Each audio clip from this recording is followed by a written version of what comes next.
Investing in yourself should be budgetless. How budgetless?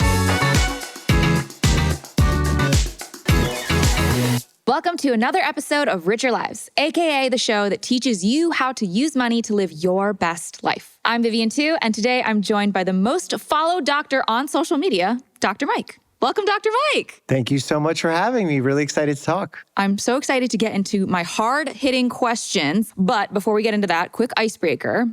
During med school, when you don't have a lot of money, what was the worst purchase you ever made? I feel like as a doctor, we need to do better by following our own advice.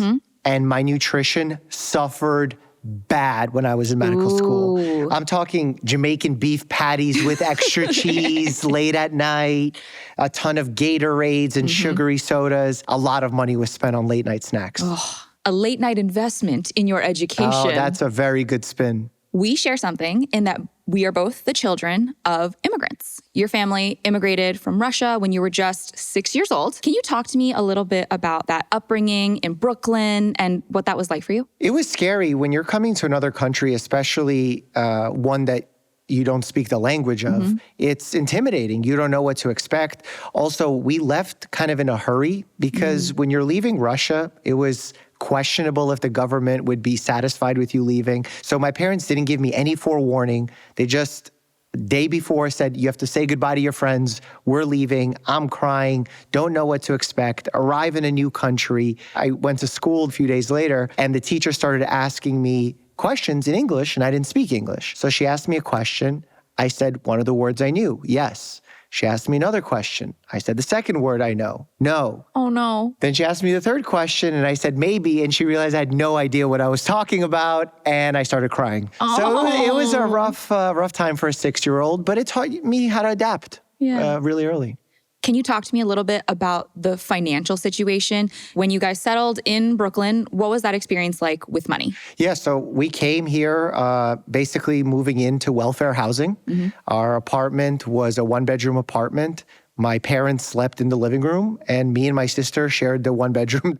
My father was a physician back in Russia. My mom was a PhD math professor. But coming to America, not knowing the language, we had to restart from scratch.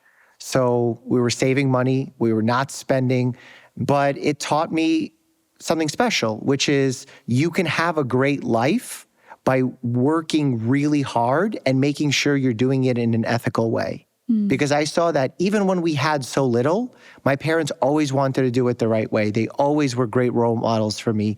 And watching that as a young person, I think it set me up for success later down the line. Yeah, I would certainly say so. Were there any sacrifices that your parents had to make that just stick out in your mind? I mean, understatement is coming to a new country in your 40s, learning a new language. My father right away went to English lessons, medical school all over again, residency all over again.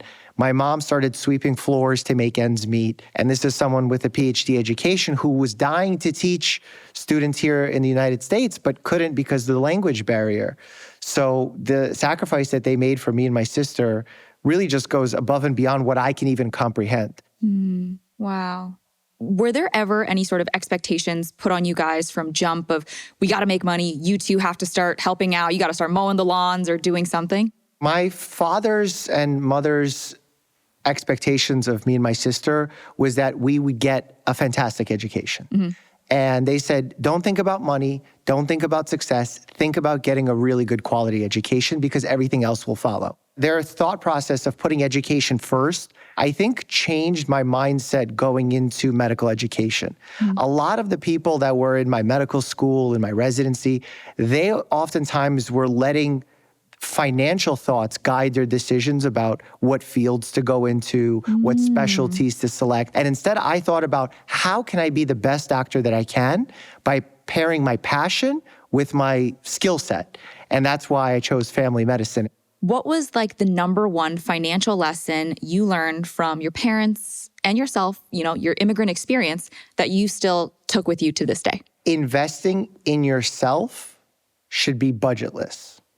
So how budgetless? Literally, that's where the majority of your spending should go. If it's something that's going to make you a better human, which is usually not some superficial item, it's worthwhile to spend money on it and not to fear it. So that means paying for a college education, getting good equipment so that you can study better, more effectively, getting tutoring and spending money on tutoring.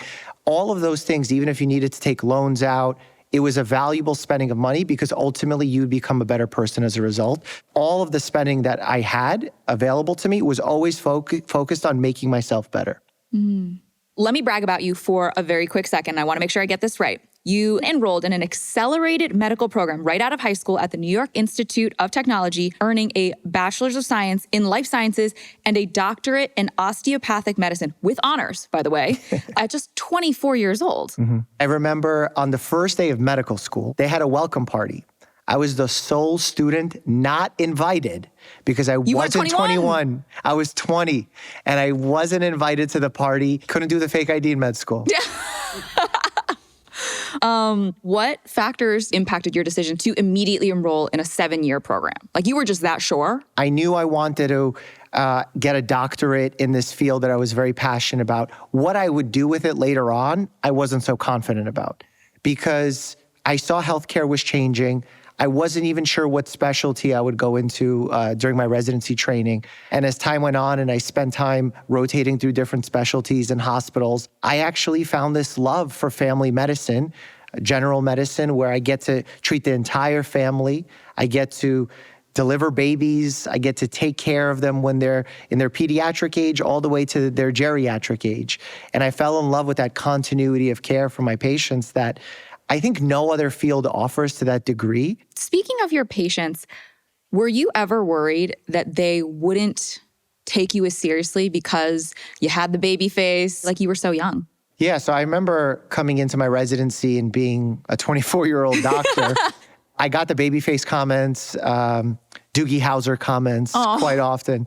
But I took it in stride. I thought it was more of a compliment than anything else. I think I ran into more troubles being on social media as a young doctor. Some older doctors would look at that and view it as something that's perhaps unprofessional. They didn't believe doctors should be showing their personal lives on social media. They thought that there should be a curtain, they should be buttoned up, and they should be very professional. And I always thought that wasn't the correct way to go about things. And I always thought social media can actually bring us closer to our patients and break that awkward paternalistic relationship that existed 20, 30 years ago in medicine. It just makes it less cold and sterile and, fluorescent light-esque. Yeah, that's a great way to put it. So speaking of medical school, it can be very draining on your body, but also your bank account. The average medical school debt is $234,597, but the average first-year medical resident actually only earns $63,800. And that's before taxes. Before taxes. I mean, how does that math? How do we make it math? So I remember when I was a resident, I think my salary was $48,000 or $50,000 for my first year. And then after taxes, it ends up being 20-something thousand. And if you think about the fact that you're spending 80 to 100 hours a week in the hospital, that ends up being like $8 to $10 an hour, something like that. So you aren't really getting compensated financially for your work as a resident. You're being compensated with knowledge, with experience, with oversight, equipment. I remember I came out with $300,000-$400,000 in debt easily. And I think those numbers are even higher today. Tuitions are going up. Many people are taking loans, not just for med school, but also for college. It's tough. It really sets you up to feel like that there is no going back. Like, I can't think of a worse situation than going through a 7-year program like that, being on year 6, being $500,000 in debt, and then waking up and feeling like this isn't the career for you. That's incredibly scary. And that's a tough situation for anyone to find themselves in. Knowing that you only made $40-something thousand a year, 20-something after taxes, how are you budgeting, especially in a high cost of living area? You're living with your parents.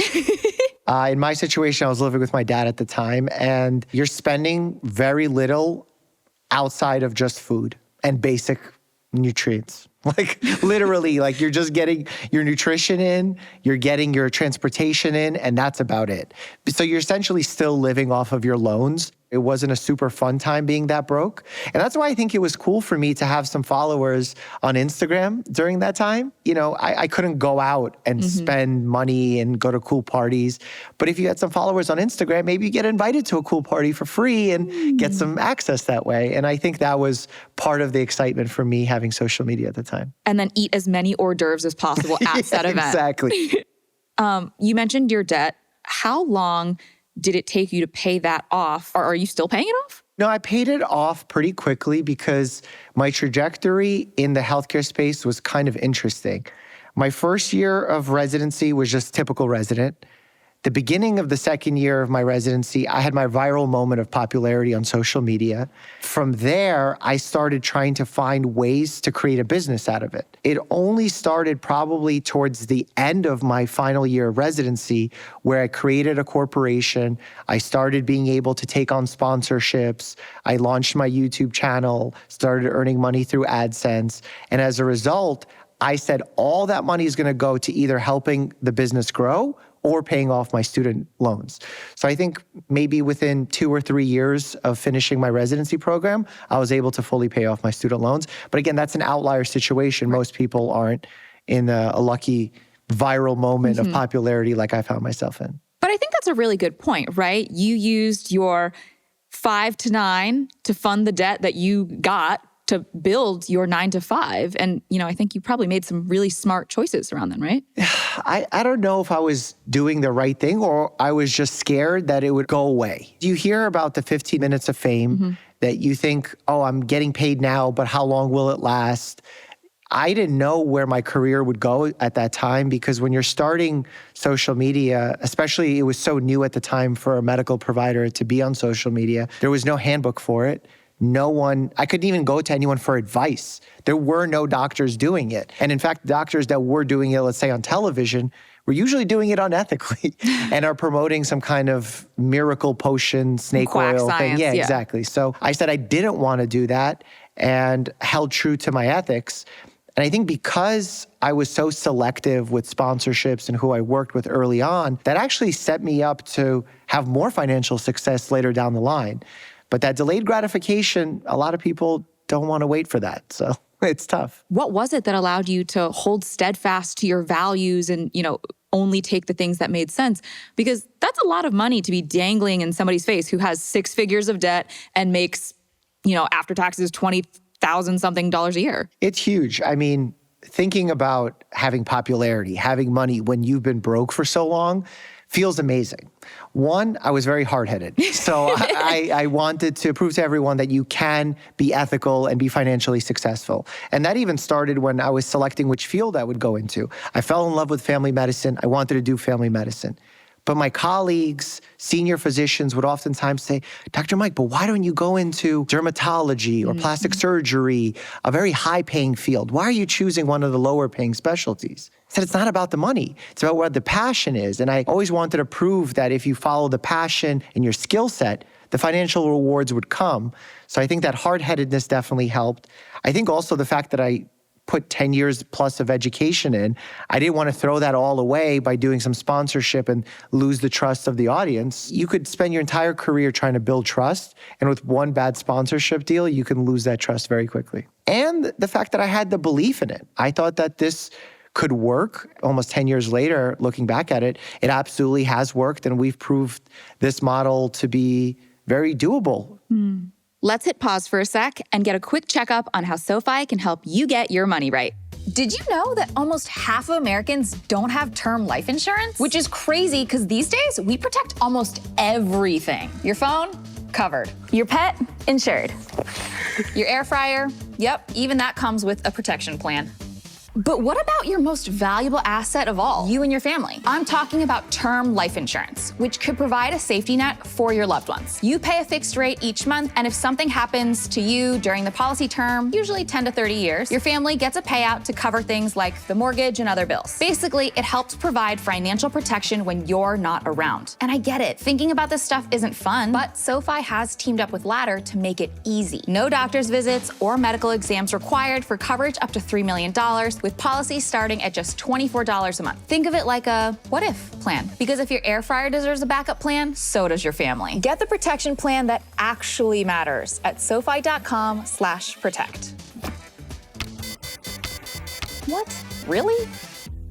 Okay, now we gotta talk about the fun stuff. You're in medical school, you can't afford to go to parties, but you can hit record. When did you decide to do that? Like, what spurred that? Yeah, so when I was in medical school, I was studying for one of my boards with my friend, and we're in the library, and he's taking pictures of the clouds. And I'm like, what are you doing? Stop procrastinating. Like, like the clouds in the sky? Yeah, literally, okay. Of the sky. And I said, stop procrastinating. What are you doing? He goes, no, there's this new app. It's called Instagram. And if you post a picture of the sky and you do hashtag clouds, you're gonna get a lot of likes.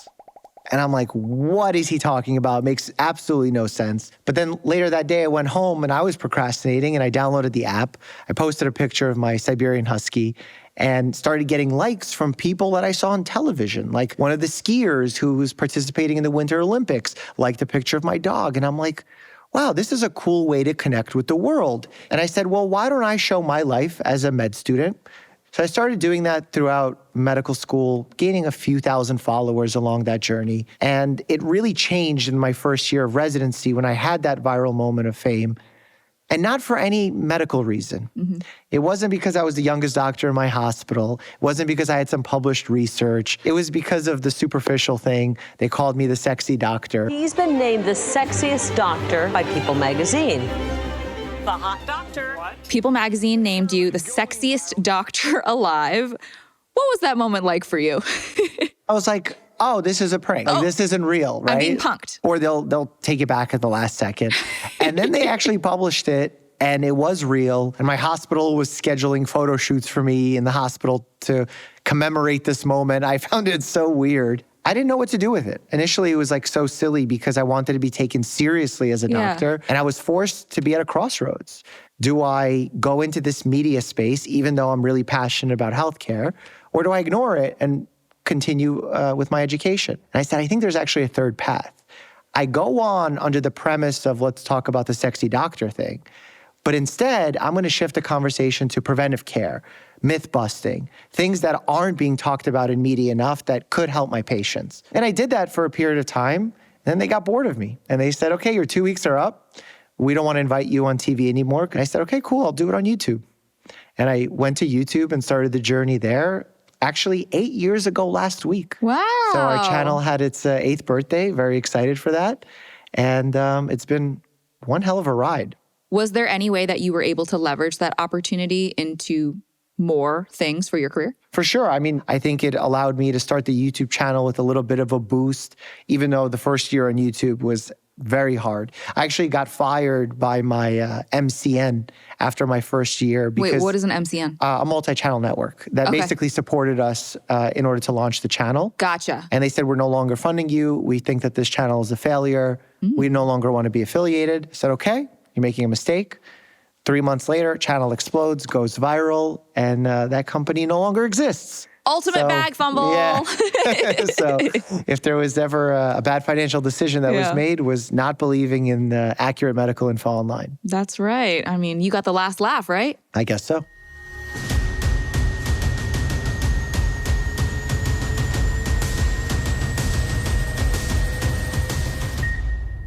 Did you ever imagine it would become such a big part of your career, hashtag clouds? No, I mean, like hashtag clouds getting us here is like head in the clouds right now. Yeah. We're closing in on 14 million on YouTube, almost 5 billion views. This month alone, we have 150 million views. Wow. Like I can't even factor what that is. That's half the number of people in this country. Yeah, exactly. And the thing that makes it even more special to me is that we never sold out, and the content that they're watching is valuable content. I love to make people laugh, to entertain. I think there's tremendous value in that. But if I'm able to do that and get them to learn something in the process, I'm blessed to be in this situation and have the opportunity to be able to do it. Knowing that you are now at these, hundreds of millions of views, dozens of millions of followers, is there anything that you wish you would have done in that part of your business differently? I mean, I wish I had all the answers that I knew now. When you're starting a career in media, knowing zero about media, it's very difficult to know the structure of things. I've certainly spent money on things I absolutely didn't need, publicists, management firms, but I had no idea. I thought when you're going on television, you need to hire a publicist. I thought that's what you did. And in turn, I ended up spending a lot of money on things I didn't need because I didn't understand the field. Now that you are celebrating happy 8th birthday, was there any point that you were like, I want to quit content entirely? Yeah, I remember in, I think it was like 2018 or 2019, something happened where the views dropped off 90% that month. It was like September I'd cry. 2018. I was crying. I was pounding the floor. I had no real answer. You're kind of at the mercy of the algorithm because you don't know why or what's driving this decrease in viewership. You start blaming it on the algorithm. You start blaming it on being shadow banned. And really what it came down to was we weren't innovating.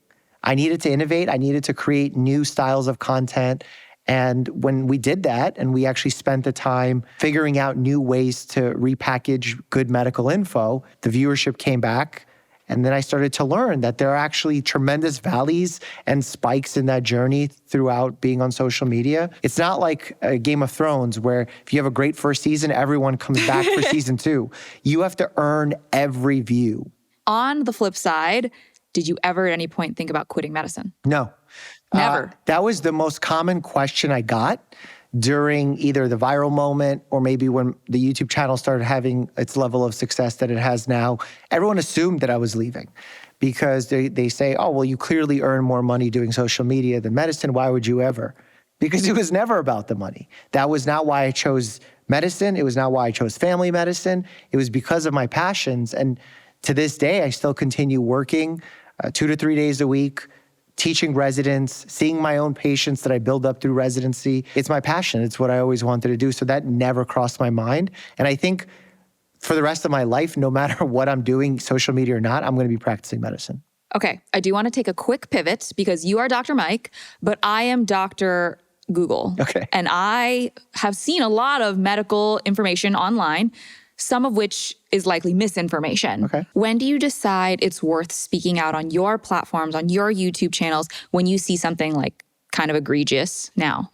I actually think about this a lot, and I think this is what a lot of young influencers get wrong. They're very excited and gung-ho about wanting to fact-check information. So they'll take something that someone said inaccurately that no one really even saw, that has 100 views, 1,000 views. So it's having no impact. And they start fact-checking it very aggressively.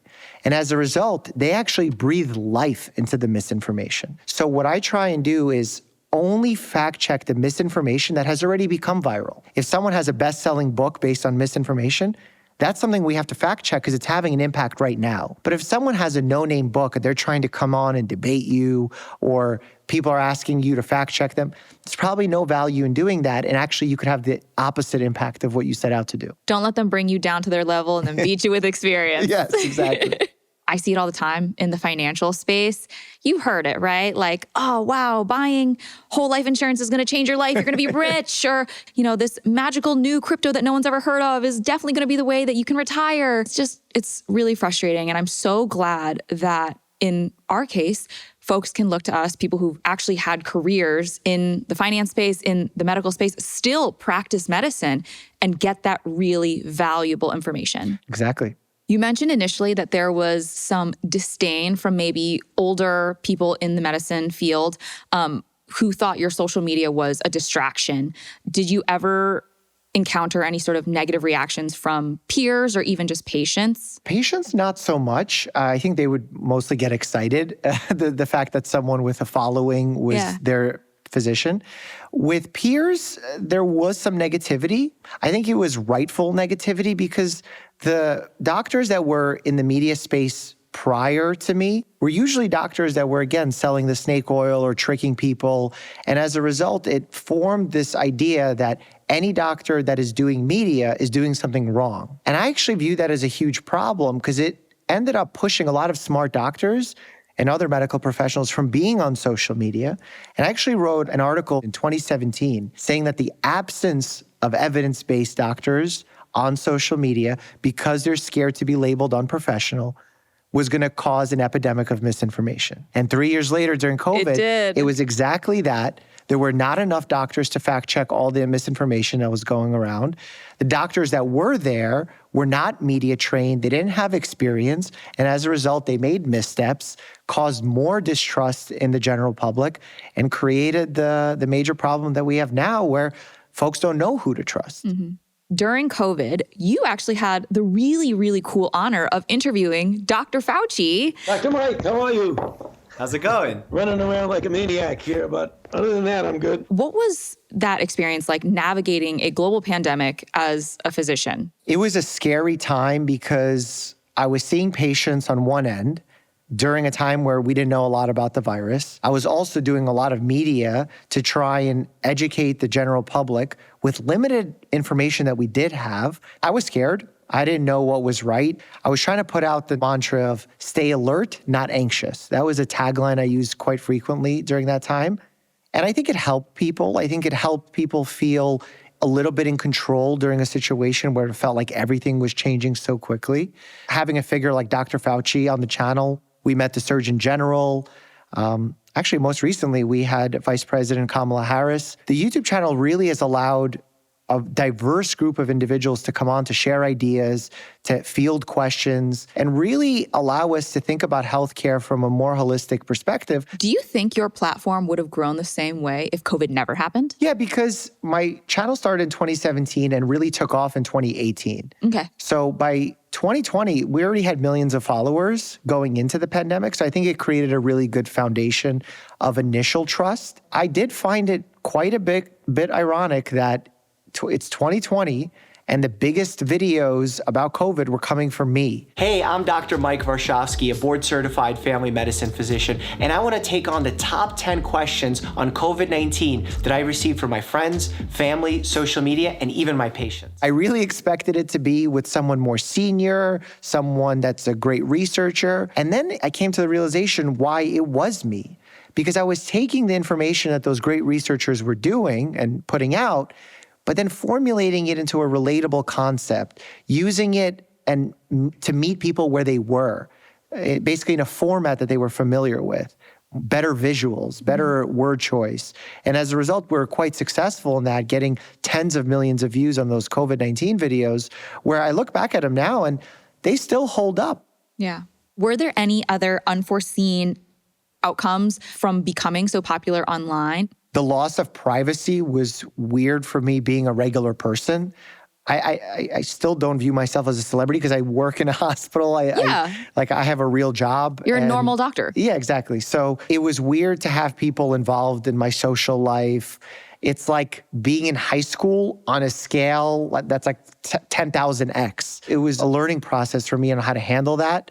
There will always be thousands, if not millions of people who love you, thousands of millions of people who hate you, thousands of millions and even more millions that have no idea who you are and don't really care about you. Mm-hmm. Something that I love about being on social media is, yes, you have trolls, you have haters, but you also get some of the most heartfelt DMs that are just so kind and they make your day. What's one that you've gotten that you're like, this is why I do this? I get a lot of people telling me they saved their loved ones' lives by doing chest compressions. I'm always yelling at the camera. Chest compressions, chest compressions, chest compressions. People email me and they say, when my loved one collapsed, the first thing that happened in my mind was hearing your voice yelling chest compressions, and I was able to bring them back. I mean, there's no greater joy for a physician to be able to have an impact, to know that you saved someone's life. Is it true? You're supposed to go, ha, ha, ha. Staying alive. Ha, staying alive. Absolutely. Staying alive. Yeah. Okay, that's the beat. Hands only. Push hard and fast in the center of a chest if someone is fully unconscious and has no pulse. So if they're talking, please don't do CPR on them. Before we dive into the rest of your story, let's share another money lesson from SoFi. As your financial matchmaker, here are my top 5 financial green flags you should look for in a bank. Number 1, no banking account fees. If your financial institution is charging you to be with them, it's time to move on. Number 2, free financial insights and credit score monitoring so you have full transparency with all of your finances. We don't keep secrets in relationships or with our money. Number 3, access to an award-winning checking and savings account because you deserve better than just basic, right? Right. Number 4, a highly competitive APY so you can make money on your money. And number 5, doing all of this all in one app. Sound like a perfect match for you? If you said yes, then head to SoFi.com/richerlives and move your money to a bank that actually respects you. Okay, so these days you have a lot of different lines of businesses. Can you break down all of your different sources of income? Yeah, the majority of it comes through social media work. YouTube AdSense, probably 40% of income comes from there. The rest of it comes from sponsorships, speaking opportunities. I actually don't make money being a doctor anymore. So it's primarily social media and media driven in general. Wait, can you clarify for me? What do you mean you don't make money as a doctor anymore? Yeah, I mean, I get paid by my hospital system, but I give every dollar of that back to the hospital system because it's a non-for-profit community health center. And I want to make sure that it stays around, that we continue training really good residents and providing care to that community. I'm so financially blessed with the other work that I'm doing. It just makes sense to be able to support the program that has trained me so well and continues to take care of so many people. Sexiest doctor alive, but also maybe one of the most generous. I don't know if I'll take credit for that. Okay, so as a doctor, you've seen firsthand how financial burdens can impact people navigating the system. Is there any sort of advice you give to your patients of how to better navigate the healthcare system? Always negotiate your healthcare bills. I think that's a very safe place to start. I think also asking your provider for alternatives. So many times I'll prescribe a medication for a patient. They'll go to pick it up. They'll find out it's very expensive. And despite not having the means to pay for it, they feel like they should. So they pay for it. So always ask your provider if something's expensive, if there's an alternative, because there usually is, especially with great coupons. I know Mark Cuban has a great company to save people money on prescriptions. GoodRx is a popular one. I think that there's great ways to sort of hack the healthcare system to make it a little bit more affordable, even though it's an absolute disaster. Yeah. What do you say to people who think doctors are just billing to bill to rack up the charges so that they can make more money? I think doctors have no idea what medications cost, what imaging costs, lab tests cost. We're not trained in that. Doctors in general have very poor financial literacy. I think medical school needs to have a class on that. I also think that because we're in a hybrid healthcare system, meaning sometimes the government covers patients' bills, sometimes it's private insurers, sometimes it's group carriers, we never know what the cost will ultimately be for our patients. And in the majority of cases, doctors don't benefit from any of the billing, nor are they responsible for the billing. In fact, the cost of healthcare has exponentially gone up in the United States. And the cost hasn't been because doctors are making more money. It's because there are way more administrators than actually providers taking care of patients. So it's the administrative burden that's creating the excess costs, not the actual practicing of medicine. So your career has always been driven by a larger mission. You want to make sure that you are informing, you are improving public health, and you are educating. How has that mission changed or evolved over the years? I think the scale of it has changed. I think initially I had the goal of maybe doing that, and now we're doing it, but now we're trying to figure out how to amplify it to the greatest degree. And that's where I'm hoping the new generation comes in. In fact, people watching this hopefully are motivated to find unique ways to have financial success, but at the same time doing it in an ethical way where you're also helping people. It's rare to be able to have financial success and ethical success at the same time. So I think that if we strive towards that goal, we're more likely to hit it, and especially on such a large scale. When you think about the next decade, 2 decades, 3 decades, what excites you most about the next frontier of healthcare? I mean, what about for yourself as well? Do you want to be Surgeon General or something? Right now, I'm very concerned about where our healthcare systems are going. There's certain cuts to major organizations that are being made that I hope will be reversed, because every problem that we currently have in our healthcare system has not happened because of laziness, because of greed. It's happened as a result of a lack of funding to the right areas. So we needed to put funding towards primary care, to good nutrition research. And instead, those budgets are now being slashed. And the more we slash those budgets moving forward, the less good information that we'll have in order to actually give guidance to patients. Like the way that I can make a recommendation to a patient comes from good quality research. But if we cut the budget to the NIH that does that research, how can we expect to improve the level of guidance that we give? You can't. Hopefully we can make some changes in the future. I won't rule out politics for me just yet because it might be Really? in the future, yeah. Listen, they say if you want something done right, you got to do it yourself. Sounds like that could be the case. Knowing what you know now, what advice would you give to aspiring doctors about the financial realities of med school, residency, and beyond? Try your best to plan, but don't be afraid to pivot because pivot, you must. Our healthcare system will no doubt change. AI is going to play somewhat of a role here. Whichever political party is in charge will change things. And I think having expectations that are so stiff and rigid where you're not comfortable pivoting is going to set you up for some uncomfortable realities moving forward. The more you can be flexible in your mindset, have a goal. Of course, that's important, but also have some opportunities to go in different directions. Perhaps have a side hustle. Perhaps think about if this doesn't work out, what could be my secondary goal?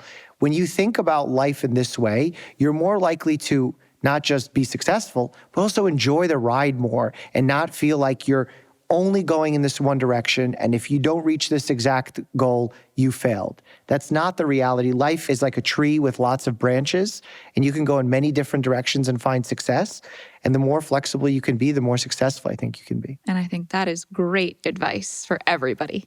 Thank you so much for joining me today, Dr. Mike. Your story and your generosity is incredible. I'm so inspired, and I know everyone watching at home is too. Thank you so much for asking great questions and the compliments. I know that I've been very fortunate to be able to do a lot of cool stuff, give back, but really I owe a lot of that to my parents. So I want to keep them in mind and give all the credit that should be going to them all the time. Shout out mom and dad. Facts. That's a wrap for today's episode. Drop your favorite moment from Dr. Mike's episode in the comments and be sure to like and subscribe for more From Richer Lives. Catch you next time. Did like some creepos like try to book specifically with you to be like, oh, I want my physician to be the sexiest doctor on earth? I don't think that ever happened. I never had weird interactions. Weird. I wouldn't do that.